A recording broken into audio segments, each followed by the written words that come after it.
Des atrocités sont commises à Bangassou par des groupes armés qui occupent cette localité du sud-ouest de la Centrafrique depuis le début du mois de mai. De sources humanitaires, plus de 120 personnes auraient été tuées. La dernière semaine, on a eu des cas, des atrocités, et c'est pourquoi je ne peux pas dire que la situation aujourd'hui est calme. La situation, on sent de la tension dans la ville, et je ne peux pas manquer à mentionner ces deux cas quand deux femmes patientes de l'hôpital ont été élevées de l'hôpital, elles étaient tuées à l'extérieur de l'hôpital. Ça, c'était mercredi dernier.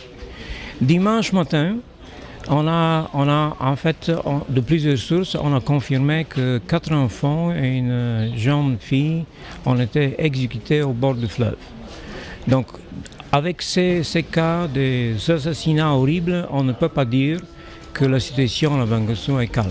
Une délégation gouvernementale et parlementaire s'est rendue à Bangassou jeudi pour s'informer de la situation et évaluer les dégâts.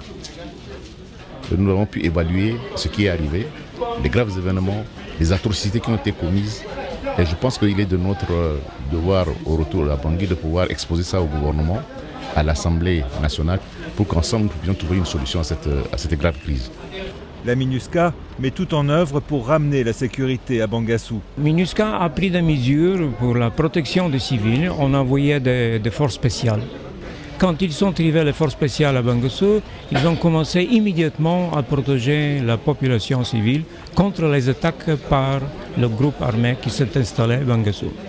Et j'espère que dans le futur, on va encore renforcer la force de la MINUSCA ici pour mieux protéger la protection de Bangassou qui est sous menace par les actions de ce groupe armé qui s'est installé.